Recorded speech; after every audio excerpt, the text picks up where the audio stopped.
High students நம்ம வந்து இன்னைக்கு வந்து பார்க்க போகிறது வந்து பார்த்தீங்கன்னா 12th அக்கௌண்டன்சி. ஓகே, 12th அக்கௌண்டன்சியில் 90க்கு 81 மார்க்ஸ் வந்து எடுத்திருக்காங்க. எந்த இடத்துல அந்த 9 மார்க்ஸ் வந்து லூஸ் பண்ணியிருக்காங்கன்றதை நம்ம பார்க்க போகிறோம். ஓகேங்களா? இப்போ தான் நம்ம சேனலை வந்து ஃபஸ்ட் டைம் பார்க்குறீங்கன்னா மறக்காது நம்ம சேனலை முதல்ல என்ன பண்ணுங்க, சப்ஸ்கிரைப் பண்ணுங்கள். இந்த வீடியோக்கு வந்து ஒரு லைக் போட்டுருங்க. அதே மாதிரி வேறு என்ன சப்ஜெக்ட் உங்களுக்கு வந்து இதே மாதிரி வந்து ஆன்சர் காப்பி போடணும், இல்லை ஆன்சர் கீ வந்து போடணுன்றதை கமெண்ட் பண்ணிட்டு போங்க. நம்ம எல்லா சப்ஜெக்ட்டுமே போட்டுக்கிட்டு இருக்கோம். உங்களுக்கு வந்து எந்த சப்ஜெக்ட் உங்களுக்கு வந்து ஆன்சர் கீ வேணுன்றதை வந்து சொல்லிட்டு போங்க. நம்ம வந்து கண்டிப்பாக பார்க்கலாம். ஓகேங்களா? இப்போ 12th அக்கௌண்டன்சியில் 90க்கு 81 எடுத்திருக்காங்க இந்த பேப்பர். நம்ம வந்து என்னெல்லாம் மிஸ்டேக் பண்ணிருக்காங்க என்னன்றதை பார்க்கலாம். சரிங்களா? இப்போ வந்து பார்த்தீங்கன்னா ஃபஸ்ட் வந்து பார்த்தீங்கன்னா மொத்தம் 20 சூஸ் கேட்பாங்க. நம்மளுக்கு தெரிஞ்சது தான் 20 சூஸ் கேட்பாங்க. ஆனால் அவங்க வந்து 20 சூஸ்மே வந்து கரெக்டாக தான் எழுதிருக்காங்கன்னு நினைக்கிறேன். ஓகேங்களா? 20மே வந்து கரெக்டாக எழுதிருக்காங்க. ஃபஸ்ட் பேஜ்லேயே பார்த்தீங்கன்னா ஆப்ஷன் எழுதிருக்காங்க பாருங்கள். இப்படி தாங்க எழுதணும். ஆப்ஷன் வித் ஆன்சரோட கொஞ்சம் நீட்டாக வந்து எழுதினா தான் வந்து பேப்பர். ஓகேங்களா? 1 மார்க்ஸ் ஏன்னா பாருங்கள் ஒரு தப்பு கூட இல்லாத எடுக்கிறாங்க. ஏன்னா நீங்கள் சென்டம் எடுக்கணும் அப்படின்னு வந்திருக்கீங்கன்னா இதுதான் வந்து ஆன்சர் கீ. ஓகேங்களா? அது பார்ட் 2 போயிருக்காங்க. பார்ட் 2ல் வந்து 23 வந்து பார்த்தீங்கன்னா இன்ட்ரெஸ்ட் ஆன் டிராயிங்ஸ் வந்து கொடுத்துருக்காங்க. கேல்குலேஷன் வித் எல்லா ஃபார்முலா. எப்பயுமே நீங்கள் அக்கௌண்ட்ஸை பொறுத்தளவுக்கு ஃபார்முலா நம்ம ஃபுல்லாக எழுதினா தான் உங்களுக்கு வந்து ஃபுல் மார்க்ஸ் வந்து கிரெடிட் பண்ணுவாங்க. அதாவது ஃபார்முலா எழுதுங்க. அதே மாதிரி இப்போ வந்து பார்த்தீங்கன்னா இதில் வந்து ஒரு அமௌண்ட் சிம்பிள்லாம் மென்ஷன் பண்ணியிருக்காங்க பாருங்க. 600 rupees, 600, 60 அந்த மாதிரியான சிம்பிள் வந்து நம்ம கண்டிப்பாக வந்து மென்ஷன் பண்ணி தான் ஆகணும். அதே மாதிரி ஜேர்னல் என்ட்ரினா ஜேர்னல் என்ட்ரி அதை மென்ஷன் பண்ணணும். Date, particular, LF, debit, credit அது எல்லாமே வந்து ஃபார்மேட் வந்து தெளிவாக இருந்தால் தான் அதுக்கு 2 மார்க்ஸ் வந்து கொடுப்பாங்க. சரிங்களா?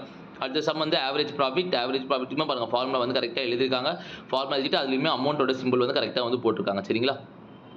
அடுத்தது பார்த்தீங்கன்னா எக்ஸாம்பிள் ஆஃப் ரெவன்யூ ரிசிப்ட். நம்ம இது வந்து செகண்ட் சாப்டரில் படிச்சிருப்போம். இது வந்து 2 மார்க்ஸில் இருக்குது. இதில் வந்து கண்டிப்பாக ஒரு கொஸ்டின் வந்து அடிக்கடிக்கு ரிப்பீட்டடாக கேட்டுக்கிட்டு இருக்காங்க. அதே மாதிரி வந்து அக்கௌண்டிங் ரிப்போர்ட் இன் டேலி இது லாஸ்ட் சாப்டர்லேருந்தும் வந்து ஒரு 2 மார்க்ஸ் வந்து கரெக்டாக வந்து எழுதியிருக்காங்க. Calculation of goodwill method with annuity. ஓகேங்களா? ஆனிட்டிவ் மெத்தட் நம்மளுக்கு தெரியும், ஈஸியாக தெரியும். இந்த வாட்டி நம்மளுக்கு கால்குலேட்டர் வேறு கொடுத்துருக்கிறதால நம்ம ஈஸியாக மல்டிப்ளை பண்ணிடலாம். நீங்கள் இப்போ மெயினாக ஃபோக்கஸ் பண்ண வேண்டிய ஒரு பெரிய ஒரு சாப்டர்னு வந்து பார்த்தீங்கனாலே எந்த சாப்டர்னு உங்களுக்கே தெரியும். நம்மளுக்கு வந்து பார்த்தீங்கன்னா தியரி பார்ட்டை நம்ம வந்து பார்த்தா மெயினாக நம்ம வந்து பார்க்க வேண்டியது. ஏன்னா தியரி பார்ட் பார்க்கணும்னா நம்ம என்ன சம்ஸுக்கு கேல்குலேட்டர் இந்த வாட்டி அலோடு. அதனால் நம்ம தியரி பார்ட்டில் இங்கே பாருங்கள், ஒரு தியரி பார்ட்டில் ஒரு ஸ்பெல்லிங் மிஸ்டேக் இல்லாத எல்லாத்துக்குமே வந்து கரெக்டான மார்க்ஸ் வந்து வாங்கியிருக்காங்க. அதில் வந்து கரெக்டாக வந்து மார்க்ஸ் அவங்களுக்கு வந்து ஃபுல்லாக வந்திருக்கு. ஓகேங்களா? அதுக்கப்புறம் 3 மார்க்ஸ் செக்ஷன் வந்து பார்க்குறோம். 3 மார்க்ஸ் செக்ஷனில் ஒன்றுத்துமே ஃபார்முலா எழுதி பாக்ஸ் போட்டிருக்காங்க பாருங்கள். இதுதாங்க மெயின் ப்ரெசன்டேஷன் பாருங்கள். ஒன்றுத்துமே வந்து எழுதி அந்த ஃபார்முலான்றது தனியாக வந்து காட்டுறாங்க. ஏன்னா நம்ம வந்து யூஸ் பண்ணும்போது நம்ம ஒரே ஒரு பென் தான் நம்ம யூஸ் பண்ணுவோம். அதுக்காக தான் வந்து இதை வந்து தெளிவாக வந்து கொடுத்துருக்காங்க. அதுக்கப்புறம் question number 34 difference between fixed and fluctuation capital method. அதுக்குமே வந்து பார்த்தீங்கன்னா எவ்வளோ நீட்டாக வந்து எழுதியிருக்காங்க பாருங்கள். எல்லாமே வந்து நீட்டாக இருக்குது. ஆன்சர் எல்லா ஆன்சருமே வந்து பார்த்தீங்கன்னா கரெக்டாக இருக்குது. எங்கள் இடத்துலையுமே வந்து அடிச்சல் இல்லாத வந்து இருக்குது. ஓகேங்களா? அதுக்கப்புறம் 31மே எல்லாமே கொஞ்சம் நீட்டாக தாங்க எழுதியிருக்காங்க. எதுவுமே மிஸ்டேக்கே வந்து பண்ணல. ஓகேங்களா? எல்லா 3 மார்க்ஸுமே வந்து முடிஞ்ச அளவுக்கு கரெக்டாக தான் இருக்காங்க. கம்பல்சரி தான் கொஞ்சம் அவங்க வந்து ஒரு தப்பு பண்ணியிருக்காங்க. என்ன தப்புன்றதை பார்க்கலாம் வாங்க. Question number 33.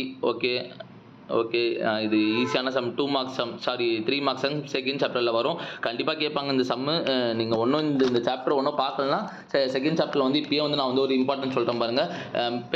நம்ம ஃபஸ்ட் சம்லேருந்து 19 சம் வரைக்கும் போட்டுருவாங்க. கண்டிப்பாக அதில் வந்து ஒரு 2 மார்க்ஸ் 3 மார்க்ஸ் கண்டிப்பாக வந்து கேட்டுருவாங்க.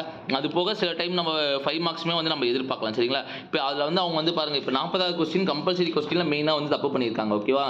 என்ன மிஸ்டேக் வந்து பண்ணிருக்காங்கன்னா அமௌண்ட் கால்குலேஷன் வந்து பார்த்தீங்கன்னா மிஸ்டேக் பண்ணிருக்காங்க. ஓகேங்களா? இது நம்ம வந்து 7th சாப்டர் வந்து கம்பெனி அக்கௌண்ட்ஸ் நம்ம பார்த்துருப்போம். கம்பெனி அக்கௌண்ட்ஸில் அவங்க போட்ட கால் இன் அட்வான்ஸ் மெத்தட் வந்து தப்பாக வந்து போட்டுருக்காங்க. சரிங்களா? அதில் வந்து கேல்குலேஷன் வந்து எரர் ஆகிட்டு இருக்குது. ஓகேங்களா?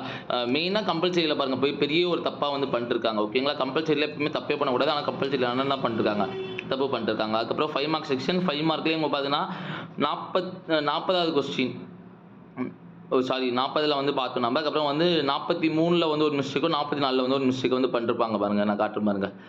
ஏன்னா மற்ற எல்லா 5 மார்க்ஸுமே வந்து கரெக்டாக தான் எழுதியிருக்காங்க. எல்லாமே வந்து நீட்டான ப்ரெசன்டேஷன் தான். எல்லாமே வந்து எழுதியிருக்காங்க. அடிக்கவும் இல்லை. எல்லா இடத்துலையுமே வந்து கரெக்டாக எழுதியிருக்காங்க. இந்த ஃபஸ்ட் சம் நம்மளுக்கு இது ஃபஸ்ட் சாப்டர்லேருந்து இது ரொம்ப இம்பார்ட்டண்டான சம்மு.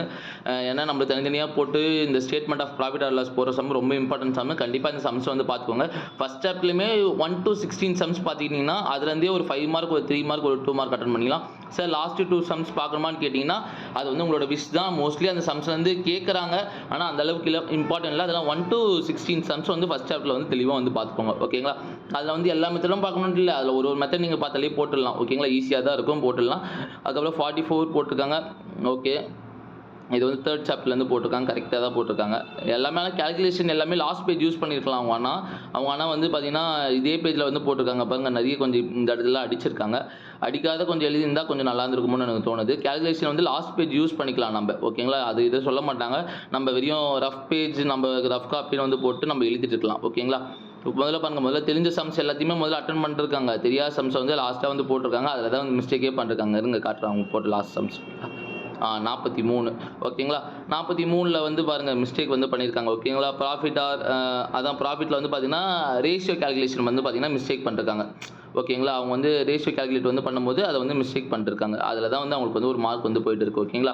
இந்த மாதிரி வந்து பார்த்தீங்கன்னா வேறு என்ன சப்ஜெக்ட் உங்களுக்கு வந்து சொல்லுங்கள்.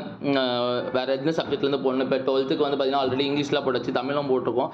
இதே மாதிரி வேறு என்ன சப்ஜெக்ட்லேருந்து போடணும். இப்போ அக்கௌண்ட்ஸ் போட்டிருக்கோம், காமர்ஸ் எக்கனாமிக்ஸ் போடணுமா, இல்லை சென்டம் பேப்பர், உங்களுக்கு எந்த பேப்பர் உங்களுக்கு போடணும்னு சொல்லுங்கள். இப்போ வந்து பார்த்தீங்கன்னா நம்ம சென்டம் பேப்பரை விட நம்ம இந்த மாதிரி பேப்பரை நம்ம பார்க்கும்போது தான் நம்ம எதில் வந்து நம்ம மிஸ்டேக் பண்ணியிருக்கோம், இதெல்லாம் மிஸ்டேக் பண்ணக்கூடாது, நம்மளுக்கு வந்து ஒரு ஐடியா கிடைக்கும்.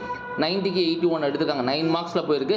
1 மார்க்ஸ் எல்லாமே கரெக்டாக எழுதினாலும் 2 மார்க் கம்பல்சரி கரெக்டாக எழுதினாலுமே 3 மார்க்கோட கம்பல்சரியில் மிஸ்டேக் பண்ணிருக்காங்க. அதே மாதிரி 5 மார்க்ஸில் மிஸ்டேக் பண்ணியிருக்காங்க. அந்த மாதிரி எந்த ஒரு மிஸ்டேக்குமே ஆகக்கூடாதா?